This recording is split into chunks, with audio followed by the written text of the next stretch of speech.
नमस्कार आप सभी को, स्वागत है आपका हमारे इस प्लेटफ़ॉर्म पर। आज की इस वीडियो में हम ग्राम पंचायत अधिकारी यानी जो वीपीओ की आपकी परीक्षा होने वाली है, उसके लिए आपका जो एक टॉपिक दिया है ई-गवर्नेंस। तो उत्तर प्रदेश में जो भी परियोजनाएँ चलाई जा रही हैं, इसका भाग 1 हम लोग कर चुके थे। भाग दूसरा ये है, इसमें उत्तर प्रदेश सरकार के द्वारा चलाई गई योजनाओं के साथ-साथ हमने उन सभी योजनाओं को भी कवर किया है जो केंद्र सरकार के द्वारा चलाई जा रही योजनाएँ हैं और ये ई-गवर्नेंस के क्षेत्र में क्रांति ला रही हैं। तो इन योजनाओं को इसमें कवर किया गया है, इसको पूरा देखिएगा। साथ ही साथ आपका कोई सजेशन, कोई क्वेरी हो तो कमेंट बॉक्स में आप ज़रूर बताना, ठीक है? और इसकी पीडीएफ के लिए आप हमारे टेलीग्राम चैनल को जॉइन कर सकते हो। टेलीग्राम चैनल का लिंक आपको डिस्क्रिप्शन बॉक्स में मिल जाएगा। साथ ही साथ चैनल को सब्सक्राइब भी करिए, वीडियो को शेयर भी करिए ज़्यादा से ज़्यादा। तो चलिए शुरू करते हैं। हम लोग एक टॉपिक पढ़ रहे थे, उत्तर प्रदेश में ई-गवर्नेंस परियोजनाएँ, ठीक है?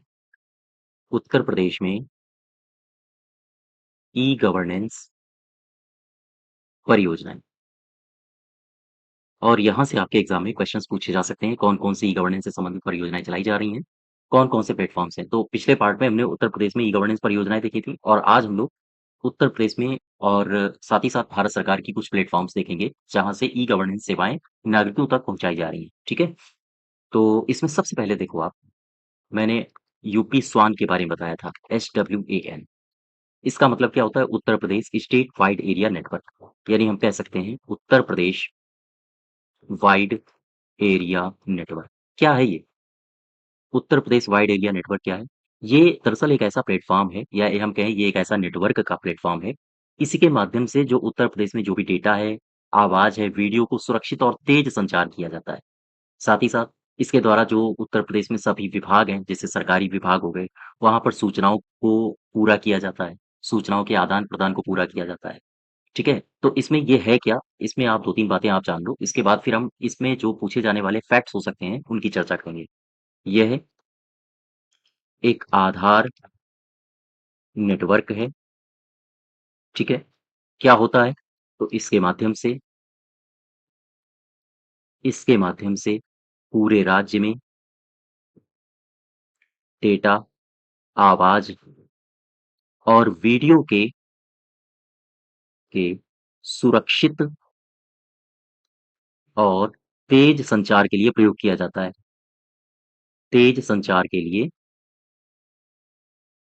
प्रयोग किया जाता है। ठीक है, यहाँ तक क्लियर हुआ। तो स्टेट वाइड एरिया नेटवर्क क्या है? दरअसल ये एक नेटवर्क है जिसके माध्यम से हम डेटा को, वीडियो को या फिर कोई भी साउंड हो, रिकॉर्डिंग हो, आप उसको तेज़ संचारित कर सकते हो और आम तौर पर ये उत्तर प्रदेश के सरकारी विभागों में सूचना संचार की आवश्यकताओं को पूरा करता है। ठीक है, यहाँ तक क्लियर हुआ। तो आगे एक बात और लिख लो, इसके द्वारा इसके द्वारा सभी सरकारी विभागों की सभी सरकारी विभागों की सूचना संचार आवश्यकताओं को आवश्यकताओं को पूरा किया जाता है। ठीक है? पूरा किया जाता है। यहाँ तक तो क्लियर है। अब एक बात समझो, ये जो मैंने लिखाया था आपको यूपी स्वान, UP Uttar Pradesh wide area network, ये कौन चला रहा है? इसमें सेवाएँ कौन प्रदान करता है? चूँकि नेटवर्क है, तो नेटवर्क संबंधी सेवाएँ कोई न कोई तो प्रदान करता होगा। आओ ज़रा समझ लेते हैं।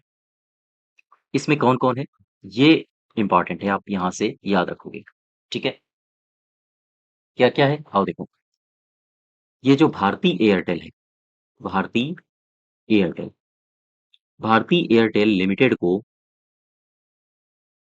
इसके लिए प्रबंधित सेवा प्रदाता चुना गया है। सेवा प्रदाता चुना गया है, ठीक है? यानी यूपी स्वान के लिए प्रबंधित सेवा प्रदाता कौन है? तो वो है भारती एयरटेल, ठीक? अच्छा, ये जो भारती एयरटेल है, भारती एयरटेल लिमिटेड, ये जो परियोजना चलाई जा रही है, परियोजना यूपी स्वान 2.0, ठीक है? याद याद रखिएगा, भारती एयरटेल लिमिटेड को परियोजना यूपी स्वान 2.0 के लिए इसे क्रियान्वयन एजेंसी बनाया गया है। ये जो है, ये इस परियोजना के लिए क्रियान्वयन एजेंसी है। स्वान 2.0 के लिए क्रियान्वयन एजेंसी है, ठीक है? याद रखोगे आप? तो ये 2 बातें आप याद रखो। सबसे पहली बात, भारती एयरटेल लिमिटेड को इसका जो सेवा प्रदाता किसे चुना गया है? भारती एयरटेल को। और यूपी स्वान 2.0 के लिए क्रियान्वयन एजेंसी कौन-सी है? वो यही है, भारती एयरटेल, ठीक है? तीसरी बात एक और याद रखो, आप चाहो तो याद रखना, चूँकि उत्तर प्रदेश सरकार की ये योजना है, तो उत्तर प्रदेश सरकार, यूपी टेस्को और भारती एयरटेल के मध्य, इन 3 कंपनियों के मध्य इसमें सहयोग हुआ है, समझौता हुआ है, ठीक है? तो याद रखो, यूपी सरकार, उत्तर प्रदेश सरकार प्लस यूपी टेस्को, क्या होता है यूपी टेस्को, अभी हम लोग आगे चर्चा करेंगे। और साथ ही साथ भारती एयरटेल के बीच इस परियोजना के लिए समझौता हुआ है, ठीक है? समझौता हुआ है। यहाँ तक क्लियर है?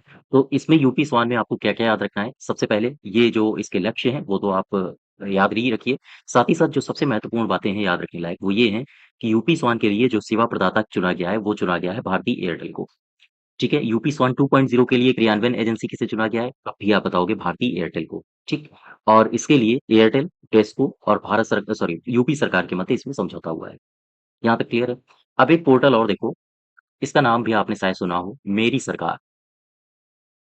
मेरी सरकार, ये क्या है? इसको बोलते हैं माई जीओवी, ठीक है? सुना होगा इसके बारे में आपने। क्या है ये माई जीओवी? दरअसल ये एक प्लेटफ़ॉर्म है जिसमें सिटिज़न्स को एंगेज किया जाता है, ताकि किसी भी प्रकार की अगर सरकारी योजना आ रही है या जन कल्याण के मुद्दे हैं, तो उनमें आम लोगों की राय ली जा सके। दरअसल ये हम कह सकते हैं कि एक प्रकार का ऐसा प्लेटफ़ॉर्म है जहाँ लोग अपनी राय व्यक्त कर सकते हैं। तो क्या आप इसके बारे में लिखोगे? इसके बारे में लिखोगे, इसे भारत सरकार के भारत सरकार के सिटीज़न, ध्यान दीजिएगा शब्द अब मैं जो लिख रहा हूँ, सिटीज़न एंगेजमेंट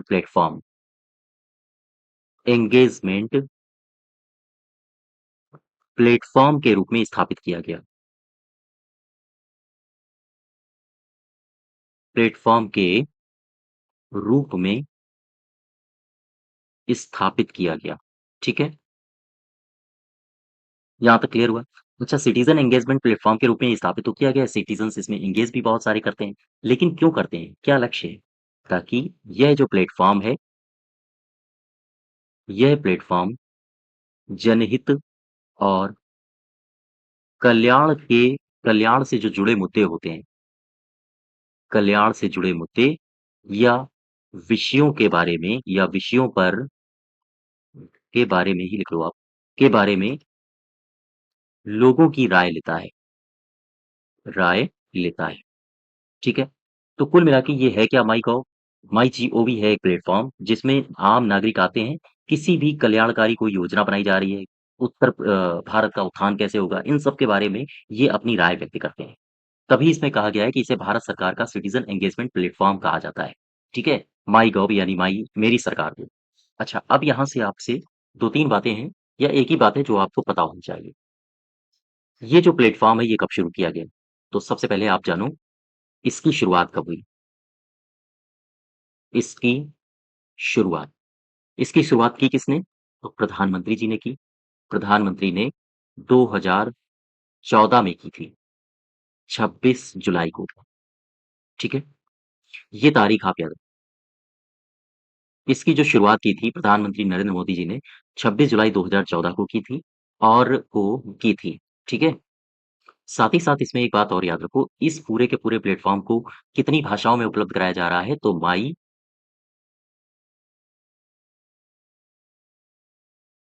तो याद रखो, ये जो माई जीओवी प्लेटफ़ॉर्म को 12 भाषाओं में उपलब्ध कराया गया है। 12 भाषाओं में उपलब्ध कराया गया, ठीक है? यहाँ तक क्लियर है? तो इसकी शुरुआत कब हुई? बस आप इतनी बात याद रखो और बाकी ये है क्या? इसका पूरा लक्ष्य क्या है? तो लक्ष्य है भारत में सिटीज़न एंगेजमेंट प्लेटफ़ॉर्म है, जहाँ पर लोग अपनी राय किसी भी मुद्दे पर रख सकते हैं, जो जन कल्याणकारी हैं, साथ ही साथ जनहित के लिए मुद्दे हैं, वहाँ पर लोग अपनी राय रख सकते हैं। शुरुआत कब हुई? केवल और केवल आप इस पर फ़ोकस करिएगा, ठीक है? हाँ, नेक्स्ट देखो, नेक्स्ट है आपका ई-हॉस्पिटल, ई-हॉस्पिटल, ठीक है? ई-हॉस्पिटल, क्या है ये ई-हॉस्पिटल? इसके बारे में देखो, ई-हॉस्पिटल से सीधा-सा अर्थ है, आप अगर समझ पा रहे होंगे, इलेक्ट्रॉनिक हॉस्पिटल यानी कि हॉस्पिटल आपके मोबाइल में मौजूद होगा। अच्छा, मोबाइल में मौजूद होगा तो इसका आशय क्या है? इसका आशय ये है कि एनआईसी जो है, वो देश भर में ई-अस्पताल परियोजना ये विकसित करने की इसकी योजना है। तो अब ऐसी स्थिति में जो आपके जो डॉक्टर्स होंगे, वो डिजिटल प्लेटफ़ॉर्म पर उपलब्ध होंगे, है ना? जैसे आपने कई सारे आपने भी कई सारी इन इस तरह की सेवाओं का लाभ उठाया होगा कि डॉक्टर्स आपको एडवाइस देते हैं ऑनलाइन माध्यम से। तो ई-हॉस्पिटल इसको विकसित किसने किया है? सबसे पहला क्वेश्चन तो ये है। ई-हॉस्पिटल को विकसित करने का पूरा श्रेय जाता है इलेक्ट्रॉनिक्स इलेक्ट्रॉनिक्स और सूचना प्रौद्योगिकी मंत्रालय सूचना प्रौद्योगिकी मंत्रालय, ठीक है? साथ ही साथ या हम कहें सूचना प्रौद्योगिकी मंत्रालय की यह डिजिटल इंडिया की पहल है। डिजिटल इंडिया की एक पहल है और इसी पहल के रूप में एनआईसी ने ई-हॉस्पिटल, ई-ब्लड बैंक या फिर ऑनलाइन पंजीकरण प्रणाली एप्लीकेशंस इनको सबको विकसित किया है। तो हम कह सकते हैं ई-हॉस्पिटल क्या है? ई-हॉस्पिटल इलेक्ट्रॉनिक्स और सूचना प्रौद्योगिकी मंत्रालय की डिजिटल इंडिया की एक पहल है। अच्छा, ये पहल है तो इसी आधार पर एनआईसी ने विकसित किया है। इसी आधार पर एनआईसी ने क्या-क्या विकसित किया है? देखो, क्या-क्या विकसित किया है? सबसे पहले ई-हॉस्पिटल,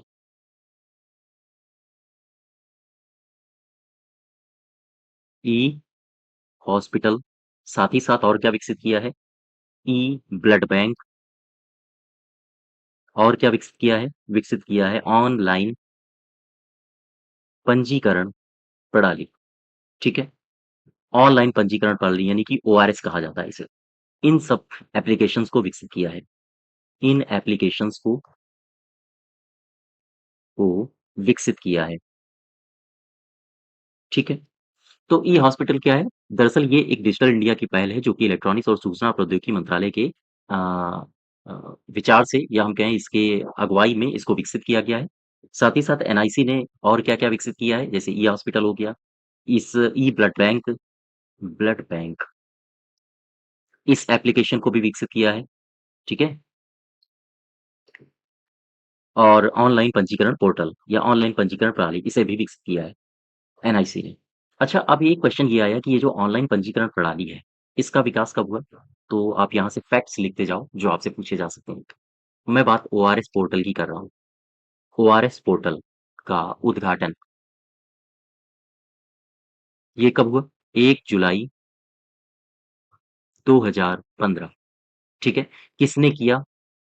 प्रधानमंत्री जी ने इसका उद्घाटन किया। यहाँ तक क्लियर है? अच्छा, अब इसमें ये मुझे बताओ इम्पोर्टेंट क्या बात है? एक बात इम्पोर्टेंट है इसमें जो आपको पता होनी चाहिए। कौन-सी है? जैसे ये जो ई-हॉस्पिटल है, ई-हॉस्पिटल ई-हॉस्पिटल एप्लीकेशन को एनआईसी नेशनल इन्फॉर्मेटिक्स सेंटर की बात कर रहा हूँ।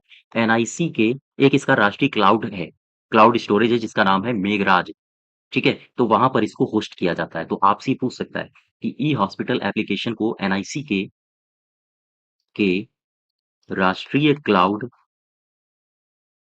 मेघराज ये इसको याद रखो, ठीक? राष्ट्रीय क्लाउड मेघराज पर होस्ट किया जाता है होस्ट किया जाता है। ठीक है? ये बात याद रखो। अगर आपसे पूछे ई-हॉस्पिटल एप्लीकेशन को किस प्लेटफ़ॉर्म पर होस्ट किया जाता है, तो आप बताओगे या किस क्लाउड पर होस्ट किया जाता है, तो मेघराज पर हो इसे होस्ट किया जाता है और इसको किसने विकसित किया था? तो एनआईसी का ये है एक राष्ट्रीय क्लाउड सेंटर या राष्ट्रीय क्लाउड प्लेटफ़ॉर्म। ठीक है यहाँ तक? क्लियर है? अच्छा, ये जो ई-हॉस्पिटल है परियोजना, इसका उद्देश्य क्या है? इस योजना का उद्देश्य ई-हॉस्पिटल परियोजना का उद्देश्य क्या है? सबसे पहली बात, एनआईसी ने देश भर में ध्यान दीजिएगा, एनआईसी ने देश भर में नागरिकों के स्वास्थ्य और सेवाओं की नागरिकों के स्वास्थ्य और सेवाओं की उपलब्धता में सुधार करने के लिए इस योजना को शुरू किया इस योजना को शुरू किया है, ठीक है? तो ये जो ई-हॉस्पिटल परियोजना है, इसे किसने शुरू किया है? तो एनआईसी ने शुरू किया है, ताकि देश भर के जितने भी नागरिक हैं, उन्हें सेवाओं की जद में लाया जा सके सरकार के द्वारा जो भी सेवाएँ विकसित की गई हैं, उन्हें उस अधिकार क्षेत्र में लाया जा सके। अच्छा, ई-हॉस्पिटल जो प्रणाली है, ये एक वन स्टॉप समाधान है, जो कि काम क्या करती है, जैसे मरीज़ हैं, अस्पताल हैं, डॉक्टर हैं, इन सबको एक ही डिजिटल प्लेटफ़ॉर्म पर जोड़ना इसका काम है। जैसे ये एक प्लेटफ़ॉर्म बना दिया गया, अब इसमें मरीज़ भी है, ठीक है? इसमें डॉक्टर भी है, इसमें आपके जो अस्पताल भी हैं, सबको एक ही प्लेटफ़ॉर्म पर लाता है। बात समझ पा रहे हो? तो इसका मेन टारगेट क्या है? मेन लक्ष्य क्या है? इन तीनों लोगों को एक प्लेटफ़ॉर्म पर लाना। किसे? तो याद रखो ई-हॉस्पिटल,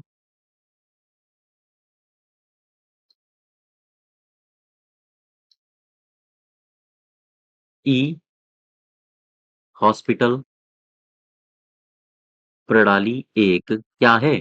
one stop centre, one stop हम कह सकते हैं समाधान, वन स्टॉप समाधान। अच्छा, करती क्या है? जो मरीजों को कामा अस्पताल को, ठीक है? या फिर डॉक्टर्स को एक ही डिजिटल प्लेटफ़ॉर्म पर जोड़ता है। एक ही डिजिटल प्लेटफ़ॉर्म पर जोड़ता है। ये बातें हैं जो आपको याद रखनी है। ई-हॉस्पिटल क्या करता है? ई-हॉस्पिटल एक तरह का प्लेटफ़ॉर्म है जो मरीजों को, अस्पतालों को और डॉक्टर्स को एक ही स्थान पर ये जोड़ने का काम करता है। ठीक है? अब इसी में एक आपने देखा था ई रक्तकोष, ई-हॉस्पिटल बन गया ई रक्तकोष यानी ई ब्लड बैंक। ये क्या है? आओ इसको समझ लेते हैं। ई ब्लड बैंक, ठीक? ये क्या है? दरअसल ये एक हम कह सकते हैं कि रक्त बैंक प्रणाली है। और इसका उद्घाटन हुआ था लगभग वही 2016 के आसपास। अ, ठीक है? तो ई ब्लड बैंक है क्या? आप मुझे ये बताओ सबसे पहले। तो केंद्रीयकृत यह एक केंद्रीकृत रक्त बैंक प्रणाली है। यह एक केंद्रीकृत कृत रक्त बैंक प्रणाली है। दूसरी सबसे खास बात अगर आपसे पूछा जाए कि इसका उद्घाटन कब हुआ? तो आप बताओगे 7 अप्रैल 2016 को। ठीक है? इसका उद्घाटन हुआ 7 अप्रैल 2016 और क्यों इसका उद्घाटन किया गया? क्यों बनाया गया? ताकि रक्त बैंकों का स्वचालन स्पष्ट रूप से किया जा सके। तो केवल और केवल आप इस बात को याद रखो, बाकी इसको तो आप जब भी ऑप्शन में आएगा तो आप कर ही लोगे। तो ई ब्लड बैंक क्या है? इसका उद्घाटन कब हुआ? 7 अप्रैल 2016 को। ये आपके लिए महत्वपूर्ण है, ठीक है? रक्त बैंकों के स्वचालन के लिए इसका उद्घाटन किया गया है। नेक्स्ट देखो, एक प्लेटफ़ॉर्म के बारे में आपने पढ़ा होगा, इसका नाम है प्रगति, ठीक है? प्रगति, क्या है ये? इसके बारे में समझो, PRAGATI इसका मतलब होता है आपसे फुल फॉर्म भी इसका पूछा जा सकता है, तो आप बताओगे proactive governance and timely implementation, timely implementation. तो ये इसका पूरा नाम है प्रगति का। तो ध्यान रखिएगा प्रगति के बारे में आपसे पूछा जा सकता है इसका फुल फॉर्म। अच्छा, अगर हम इसको हिंदी में कहें कि हिंदी में इसका पूरा नाम क्या है? तो आप बताओगे सक्रिय शासन और समय पर क्रियान्वयन, समय पर क्रियान्वयन। ये इसका पूरा नाम है। क्यों इसको स्थापित किया गया? इसका लक्ष्य क्या है? क्यों इसको एस्टैब्लिश किया गया था? प्रगति को क्यों लाया गया था? ताकि जो जनता की शिकायतें हैं, उनका समाधान हो सके। ठीक है? तो ध्यान रखिएगा इसका इसका लक्ष्य क्या है? या हम कहें आपसे पूछा जाए इसका उद्देश्य क्या है? तो आप क्या बताओगे? आप बताओगे जनता की शिकायतों जनता की शिकायतों का समाधान करना और साथ ही साथ जो सरकारी परियोजनाएँ हैं, ठीक है? सरकार परियोजनाओं की निगरानी और उनकी समीक्षा करना, ये इसका लक्ष्य है। सरकारी परियोजनाओं की निगरानी करना और साथ ही साथ उनका समाधान करना, उनकी समीक्षा करना, ये इस प्रगति का मुख्य लक्ष्य है। ठीक है? यहाँ तक क्लियर हुआ? अच्छा, अब एक बात समझो, इसकी जो मोस्ट इम्पोर्टेंट बात है, वो नोट बना के आप लिख लो। प्रगति का आशय क्या होता है? प्रगति का मतलब क्या है? प्रगति का मतलब है सक्रिय शासन और समय पर कार्यान्वयन होना। ठीक है? तो इसको शुरू कब किया गया? अगर आपसे ये पूछ ले, तो ये मोस्ट इम्पोर्टेंट है, आप इस बात को याद रखिएगा। तो प्रधानमंत्री नरेंद्र मोदी ने प्रधानमंत्री नरेंद्र मोदी ने डिजिटल इंडिया कार्यक्रम के एक भाग के रूप में एक भाग के रूप में 2015 में इसे शुरू किया गया था। 2015 में इसे शुरू किया था। ठीक है? तो ये वर्ष याद रखो, ये प्रगति कब लॉन्च किया गया था? प्रगति लॉन्च किया गया था 2015 में। ठीक है? यहाँ तक। तो एक तरह से हम इसको क्या कह सकते हैं प्रगति को? प्रगति में जनता अपनी शिकायतों को समाधान करती है, सरकारी परियोजनाओं की निगरानी की जाती है, अर्थात हम कह सकते हैं कि प्रगति जो है, वो एक बहुउद्देशीय संवाद मूलक प्लेटफ़ॉर्म है। ये कह सकते हैं, बहुत सारे उद्देश्यों को इसमें साधा जा रहा है, जैसे जनता की शिकायतें लेना, सरकारी परियोजनाओं की निगरानी करना, सरकारी परियोजनाओं की समीक्षा करना, तो बहुउद्देशीय है, ठीक? और दूसरा संवाद मूलक है, जनता से आपस में संपर्क स्थापित करते रहना। तो हम इसमें क्या लिख सकते हैं? अर्थात ये कथन कारण में पूछे जा सकते हैं कि प्रगति एक बहुउद्देशीय संवादमूलक प्लेटफ़ॉर्म है। नीचे कारण दिया होगा, जो इसके उद्देश्य हैं वो दे सकता है, ठीक है? इस तरह से क्वेश्चन्स पूछे जाते हैं, तो आप इनको थोड़ा-सा विस्तृत करके पढ़िए। तो इम्पोर्टेंट में आप क्या लिख सकते हो कि प्रगति जो है, प्रगति एक कैसी है? एक उद्देशीय है, एकल उद्देशीय है या फिर बहुउद्देशीय है? तो प्रगति है एक बहुउद्देशीय। प्रगति एक बहुउद्देशीय और संवादमूलक प्लेटफ़ॉर्म है। प्लेटफ़ॉर्म है, ठीक है? यहाँ तक। तो आपसे केवल और केवल इतनी बात याद रखनी है, एक तो इसका पूरा नाम, दूसरा इसका उद्देश्य अपने दिमाग में रखो, तीसरा ये शुरू कब हुई? ये मोस्ट इम्पोर्टेंट है आपके लिए, ठीक है? बाकी को आप हाँ याद रख सकते हो, चूँकि अगर आपके एग्ज़ाम में कथन बना के क्वेश्चन्स पूछा, तो फिर आप फँस सकते हो। और ऐसी स्थिति में आपको पूरा का पूरा हाँ, 1 नहीं तो 3 बार आपको रिवाइज़ ये पूरा का पूरा मटेरियल होना चाहिए, ठीक है? अब नेक्स्ट देखो। नेक्स्ट देखो एनसीओजी इसको लेते हैं। ये क्या है एनसीओजी? इसको कहा जाता है national centre for geoinformatics, ठीक है?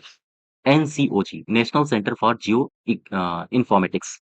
ये इसका पूरा नाम क्या है? इसका पूरा नाम अगर हम हिंदी की बात करें तो फिर इसे कहा जाता है राष्ट्रीय भू सूचना विज्ञान केंद्र। राष्ट्रीय भू सूचना विज्ञान केंद्र, ठीक है? ये इसे पूरा नाम कहा जाता है, पूरा पूरा नाम दिया जाता है। सबसे पहले मुझे बताओ, ये लॉन्च कब किया गया था? ध्यान दो, मैं बात कर रहा हूँ एनसीओजी की। एनसीओजी का मतलब क्या है? National centre for geo informatics या राष्ट्रीय भू सूचना विज्ञान केंद्र। इसे लॉन्च कब किया गया? तो आप बताओगे 28 दिसंबर 2015 को, ठीक है? 28 दिसंबर 2015 को। अच्छा, national centre for geo informatics है। इन्फॉर्मेटिक्स का मतलब है सूचनाओं को प्रदान करना नागरिकों के लिए। तो कोई ना कोई होगा जो इसको इसका सूचना पार्टनर होगा, जो इसमें सूचनाएँ एकत्र कर रहा होगा। तो इसका नॉलेज पार्टनर कौन है? नॉलेज पार्टनर, ये भी आपसे पूछा जा सकता है। ध्यान दीजिएगा इसका नॉलेज पार्टनर कौन है? तो गुजरात का एक संस्थान है। गुजरात का एक संस्थान इसका नॉलेज पार्टनर है। ये क्वेश्चन्स आपसे पूछे जा सकते हैं इसलिए आप याद रखिए। गुजरात का एक संस्थान है जो इसका नॉलेज पार्टनर है और इसका नाम है भास्कर अंतरिक्ष अनुप्रयोग और भास्कर अंतरिक्ष अनुप्रयोग और भू सूचना विज्ञान संस्थान। विज्ञान संस्थान। तो ये जो संस्थान है ये गुजरात का संस्थान है और ये है इसका नॉलेज पार्टनर। ठीक है? यहाँ तक क्लियर हुआ? तो अब ये मुझे बताओ कि national centre for geoinformatics ये है क्या? ये कैसा मंच है? तो आप कह सकते हो कि ये राष्ट्रीय ई-गवर्नेंस प्रभाग के तहत एक भौगोलिक सूचना प्रणाली आधारित मंच है। बात समझ पा रहे हो आप? यानी भौगोलिक सूचना प्रणाली के आधार पर विकसित एक मंच है। तो आप इसमें क्या लिख सकते हो? एनसीओजी यानी national centre for geoinformatics ये क्या है? ये क्या है? तो आप क्या बताओगे? एक शब्द, एक लाइन में आप कहोगे यह राष्ट्रीय ई-गवर्नेंस प्रभाग के तहत एक भौगोलिक सूचना प्रणाली मंच है। प्रणाली मंच है। ठीक है यहाँ तक क्लियर हो गया? और इसको कब विकसित किया गया था? तो आप क्या बताओगे? इसको विकसित किया गया था 28 दिसंबर 2015 को, ठीक? और इसका लक्ष्य क्या है, टारगेट क्या है? देश में जो भी भू-सूचनाएँ होती हैं, विज्ञान से संबंधित होती हैं, संसाधन होते हैं, क्षमताएँ होती हैं, उन सब का विकास प्रदान करने का एक मंच है ये, ठीक है? यहाँ तक क्लियर है? एनसीओजी क्या है? तो ये राष्ट्रीय ई-गवर्नेंस प्रभाग के तहत भौगोलिक सूचना प्रणालियों का एक मंच है। इसका उद्देश्य क्या होगा? इसका उद्देश्य क्या होगा? ध्यान रखिएगा, ये देश भर में जो भू-सूचना विज्ञान से संबंधित जो डेटा है, तो उसको उन डेटाओं या उन संसाधनों या उन क्षमताओं को प्रदान करने के लिए या विकसित करने के लिए एक मंच प्रदान करता है। तो ध्यान रखो, देश में देश में भू-विज्ञान से संबंधित संसाधनों और क्षमताओं के विकास के लिए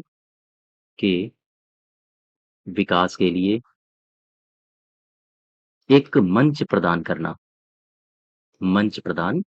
ये इसका टारगेट है। ठीक, यहाँ तक क्लियर हो गया?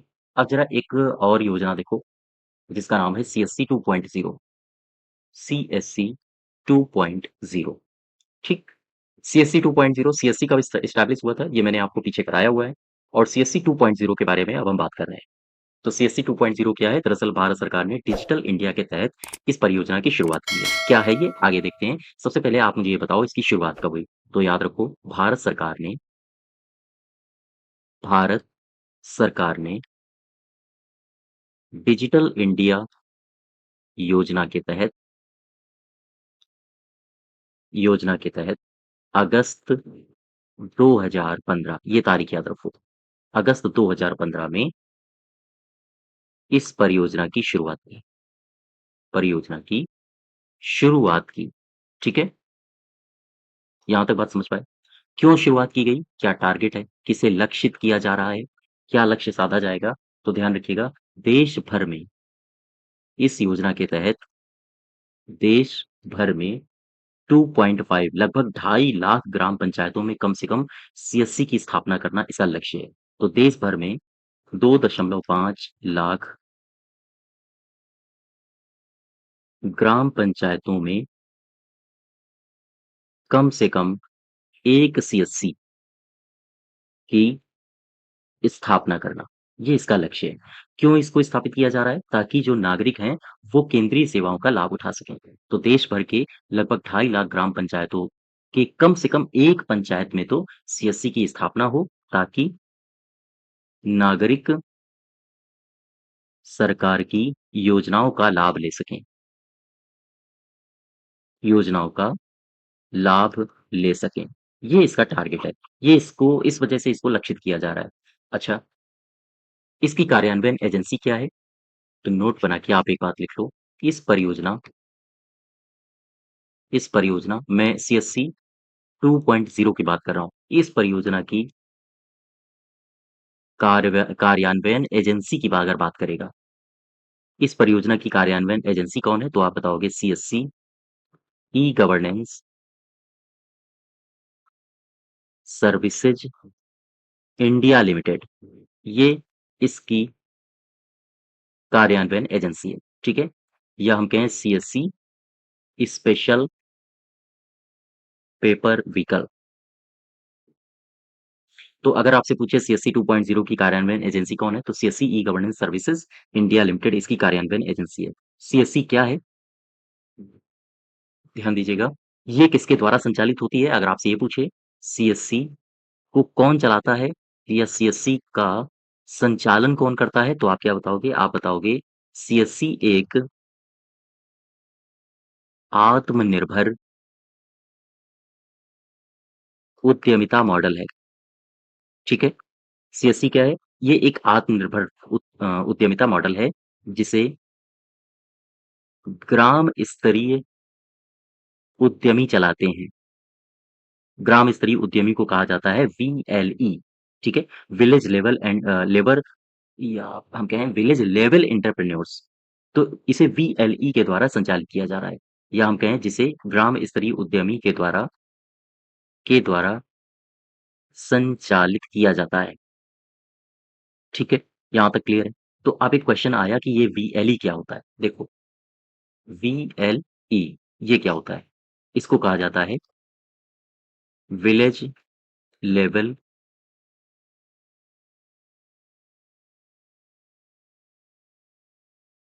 Village level entrepreneur.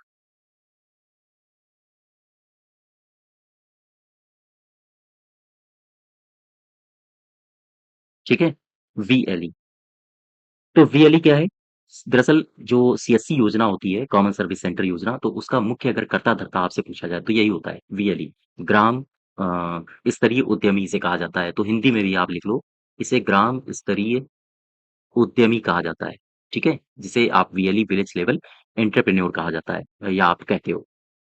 तो ये है कौन? ये दरअसल CSC योजना का मुख्य कर्ता-धर्ता होता है। तो कुल मिला के सीएससी योजना किसके इशारे पर काम करती है या कौन इसे संचालित करता है? तो यही करता है विलेज लेवल एंटरप्रेन्योर। इसे ये जो वीएलई है, इसे ऑपरेटर के रूप में भी जाना जाता है। ऑपरेटर के रूप में या आपसे अगर पूछा जाए सीएससी योजना का ऑपरेटर किसे कहा जाता है? तो यही है, आप ध्यान दीजिएगा, वीएलई को कहोगे आप। इसे ऑपरेटर के रूप में भी जाना जाता है। ठीक है? यहाँ तक बात समझ गए? अच्छा, तो लक्ष्य क्या साधा जा रहा है? लक्ष्य लगभग वही साधा जा रहा है कि लगभग 5.5 या फिर हम कहें 5.4 लाख वीएलई नेटवर्क को इस योजना के माध्यम से जोड़ना, ठीक है? अब एक क्वेश्चन ये आता है कि वीएलई का कार्य क्या होता है? ये जो विलेज लेवल एंटरप्रेन्योर्स होते हैं, वीएलई क्या कार्य करता है? इसका काम क्या होता है? तो ध्यान रखिएगा, इसका मुख्य काम होता है, जो सरकारी योजनाएँ हैं, उनको नागरिकों तक पहुँच प्रदान करना, यानी कि नागरिकों को विभिन्न परियोजनाएँ नागरिकों को विभिन्न परियोजनाओं को पहुँचाना, ये इसका मुख्य लक्ष्य हो गया, सबसे पहली बात। दूसरा, इसका मुख्य लक्ष्य क्या होता है? वीएलई जो होता है, वो गाँव में उद्यमिता और रोज़गार के अवसर को भी बढ़ाता है, ठीक है? चूँकि आप देखोगे एक ऑपरेटर मान लीजिए किसी गाँव में कंप्यूटर लेके बैठा है, तो जब उसके पास काम ज़्यादा होगा, तो फिर वो अपने आस-पास और भी बच्चों को जोड़ेगा। तो हम कह सकते हैं कि इसका काम क्या होता है? सबसे पहला काम तो नागरिकों को जो विभिन्न सरकारी योजनाएँ चलाई जा रही हैं, उन तक नागरिकों की पहुँच बढ़ाना, साथ ही साथ इसका लक्ष्य क्या होता है? गाँव और गाँव और छोटे शहरों में उद्यमिता और रोज़गार को बढ़ावा देना रोज़गार को बढ़ावा देना। ये इसका मेन टारगेट होता है। ठीक है? यहाँ तक क्लियर है? अच्छा, सीएससी स्कीम अगर आपसे पूछा जाए, ये तो देखो ये जो योजना थी सीएससी कॉमन सर्विस सेंटर 2.0 इसकी शुरुआत कब हुई थी सीएससी 2.0 तो अगस्त 2015 में। लेकिन मैं सीएससी की बात नहीं कर रहा हूँ। अब मैं बात कर रहा हूँ आपसे सीएससी 2.0 नहीं बल्कि मैं बात कर रहा हूँ सीएससी की। तो एक इम्पोर्टेंट बात ये भी है, इसको भी आप याद रखो। एनईजीपी नेशनल ई गवर्नमेंट प्लान या प्रोग्राम के तहत सितंबर 2006 ये तारीख याद रखना, ठीक है? कन्फ्यूज़ नहीं होना कि ये मई 2006 है। मैं सीएससी की बात कर रहा हूँ, एनईजीपी की बात नहीं कर रहा हूँ। तो सीएससी की स्थापना कब हुई थी? एनईजीपी के ही तहत हुई थी, यानी नेशनल ई गवर्नमेंट या ई गवर्नेंस प्लान के तहत इसकी शुरुआत हुई थी सितंबर 2006 में। तो सितंबर 2006 में सीएससी स्कीम को भारत सरकार ने स्वीकृति दी, ठीक है? स्वीकृति दी थी। तो ध्यान रखिएगा, इसमें शायद ये क्वेश्चन मैंने आपको मॉडल पेपर में भी करवाया था, तो वहाँ आप लोग बहुत कन्फ्यूज़ थे। ध्यान रखिए एनईजीपी की शुरुआत कब हुई है? तो आप बताओगे 2006 में जो आपने तारीख बताई थी। लेकिन मैं बात कर रहा हूँ सीएससी स्कीम की। सीएससी स्कीम कब शुरू हुई थी? सितंबर 2006 में, ठीक है? अभी मैं बात करूँगा एनईजीपी के बारे में भी। तो सीएससी स्कीम कब शुरू हुई? सितंबर 2006 में। इसे भारत सरकार ने स्वीकृति प्रदान की थी। किसके तहत? एनईजीपी के तहत, ठीक? अब देखो एनईजीपी क्या है? इसको कब एस्टैब्लिश किया गया? देखो एनईजीपी यानी कि राष्ट्रीय ई गवर्नेंस योजना। एनईजीपी को समझने से पहले एक टॉपिक समझ लो एसडीए ये क्या होता है? ये एक लाइन का है या हम कहें एक ही 2-3 लाइनें हैं जो आपको याद रखनी है इसमें। एसडीए क्या है? एसडीओ को कहा जाता है state designated agency. State designated agency, इसे कहा जाता है हिंदी में राज्य नामित एजेंसी, ठीक है? स्टेट डेजिग्नेटेड एजेंसी या आप कहो राज्य नामित एजेंसी। क्या है ये?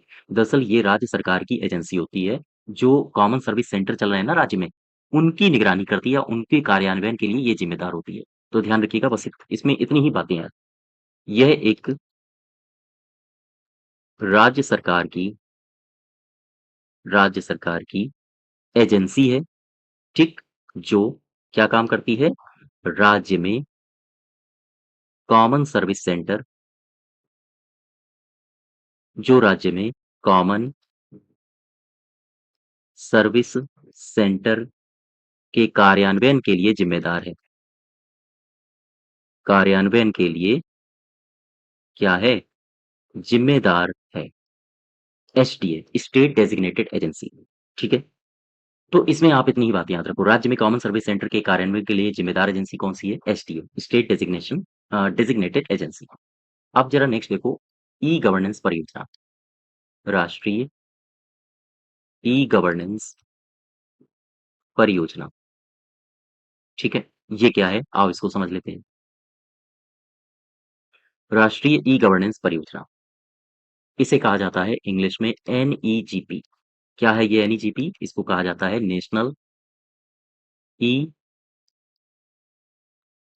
गवर्नेंस प्लान, ठीक है? नेशनल ई गवर्नेंस प्लान, इसको याद रखो आप। तो सबसे पहले तो अब यही क्वेश्चन बनता है कि एनईजीपी की शुरुआत कब हुई थी? तो एनईजीपी की जो शुरुआत हुई थी वो हुई थी 18 मई 2006 को।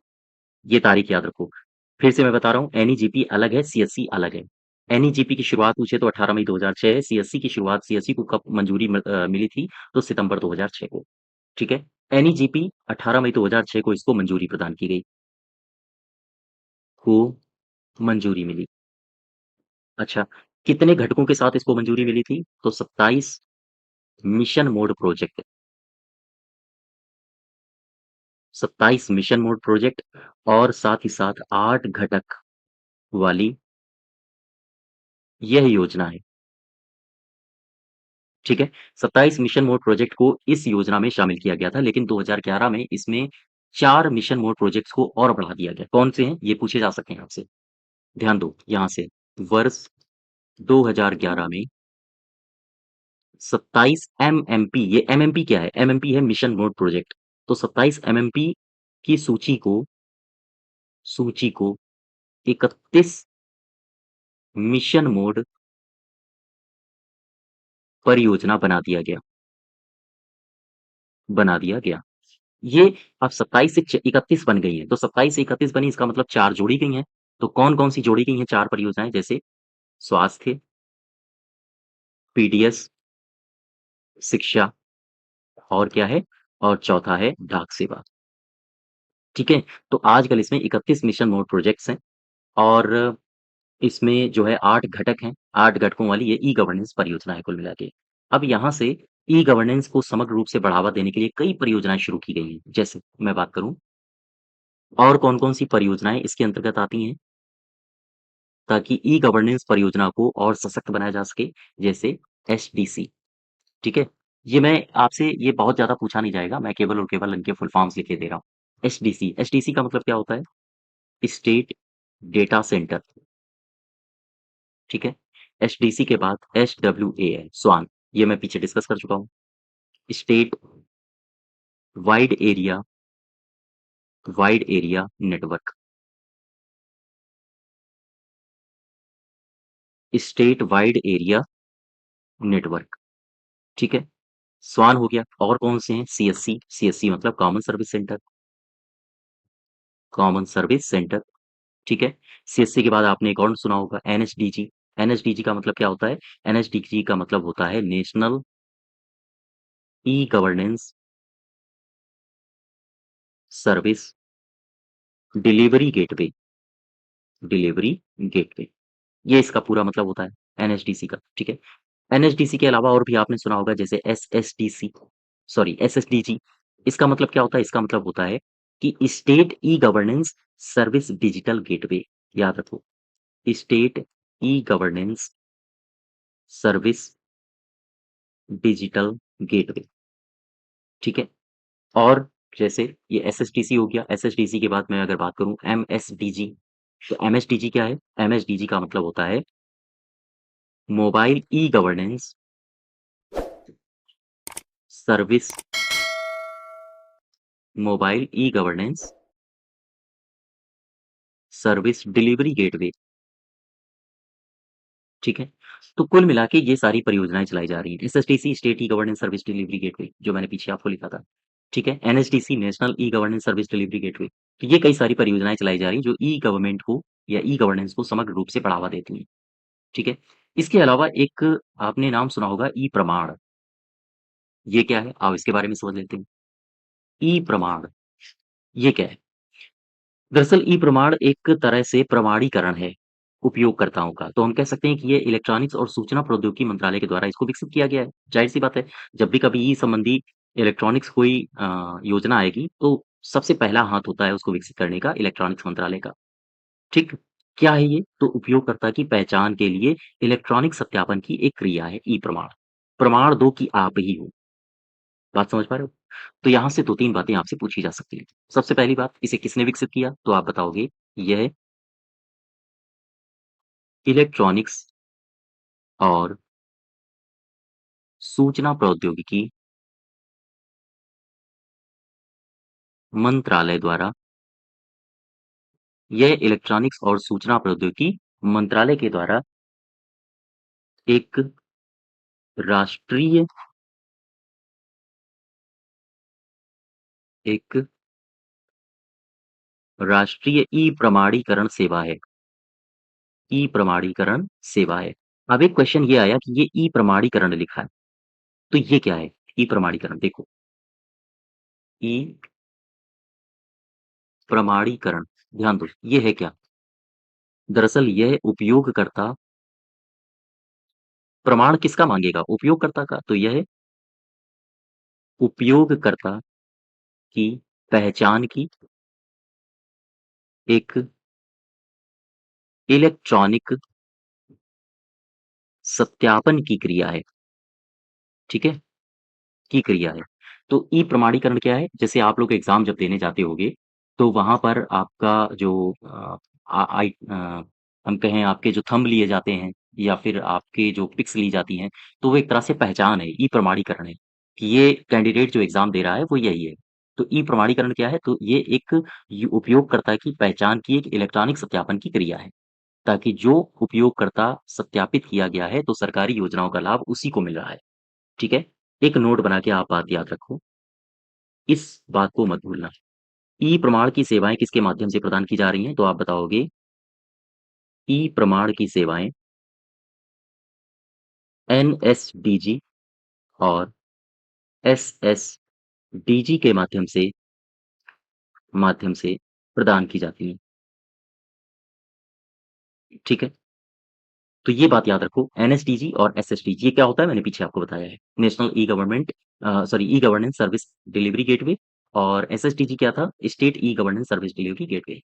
तो ई प्रमाण की सेवाएँ किसके माध्यम से प्रदान की जा रही हैं? एनएसडीजी, एसएसडीजी इनके माध्यम से प्रदान की जा रही हैं।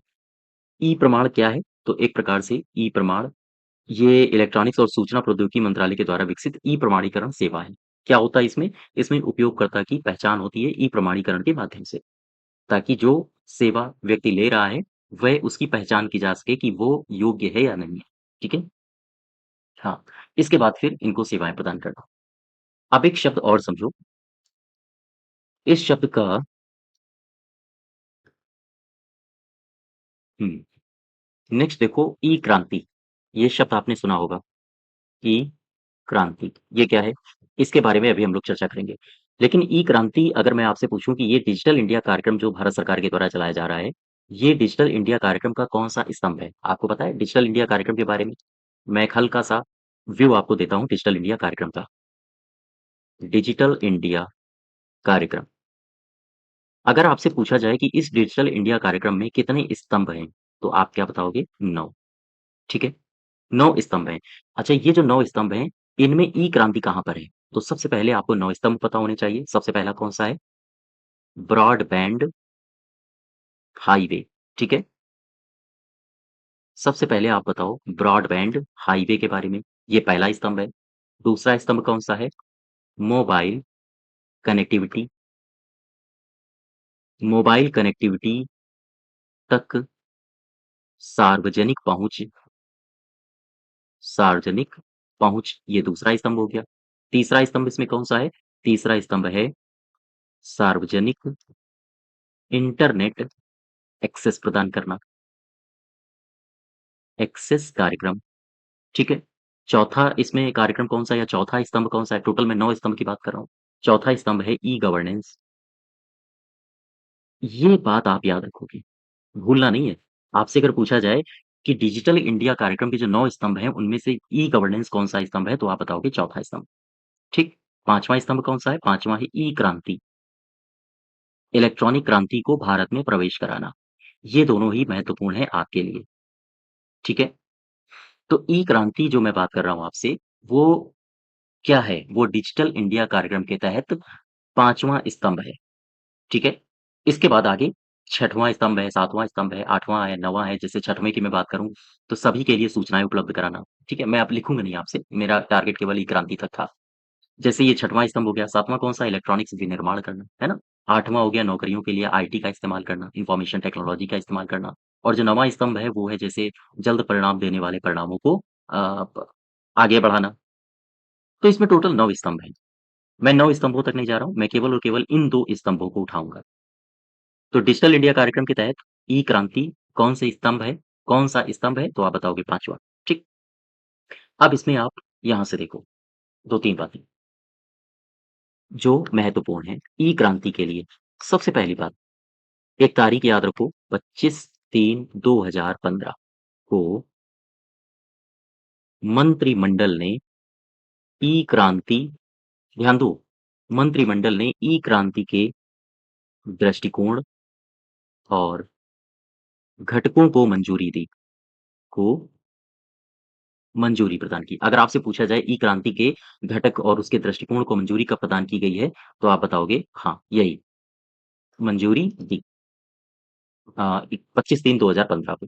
अच्छा, दूसरी बात इसमें क्या याद रखने वाली है कि ई-क्रांति परियोजना में कितनी मिशन मोड परियोजनाओं को शामिल किया गया? तो आप बताओगे इसमें 44 मिशन मोड परियोजनाएँ शामिल की गई, परियोजनाएँ शामिल की गई, ठीक? तीसरी बात आप क्या बताओगे? तीसरी सबसे खास बात है और ये बहुत इम्पोर्टेंट है। इस खास बात को आपको याद रखना है। क्या बताओगे आप? ई-क्रांति का आपसे पूछ सकता है विज़न।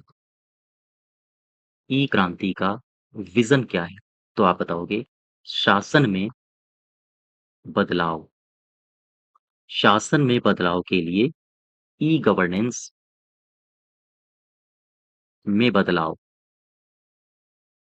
ठीक है? ये आप भूलोगे नहीं। अगर आपसे पूछा जाए कि ई-क्रांति का विज़न और मिशन क्या है? तो ई-क्रांति का विज़न है शासन में बदलाव के लिए ई-गवर्नेंस में बदलाव। इस ई-क्रांति को 44 मिशन मोड परियोजनाओं में संचालित किया जा रहा है और इसे मंजूरी कब प्रदान की गई थी केंद्र सरकार के द्वारा? 25/3/2015 ठीक है? तो ये है ई-क्रांति से संबंधित कुछ बातें। तो ये हमारा टॉपिक है उत्तर प्रदेश में चलाई जा रही ई-गवर्नेंस संबंधी परियोजनाएँ और जो इस टॉपिक में आपने देखा वो भारत सरकार के द्वारा चलाई जा रही कुछ ई-गवर्नेंस संबंधी परियोजनाएँ। तो इसको बार-बार देखिएगा, ठीक है? और अगर आपको कोई सजेशन, कोई क्वेरी हो तो कमेंट बॉक्स में ज़रूर बताना। साथ ही साथ इसकी अगर आपको पीडीएफ चाहिए तो आप हमारे टेलीग्राम चैनल से जुड़ सकते हो, वहाँ से आप पीडीएफ को इसकी डाउनलोड कर सकते हो। तो आज यहीं तक रखते हैं, धन्यवाद।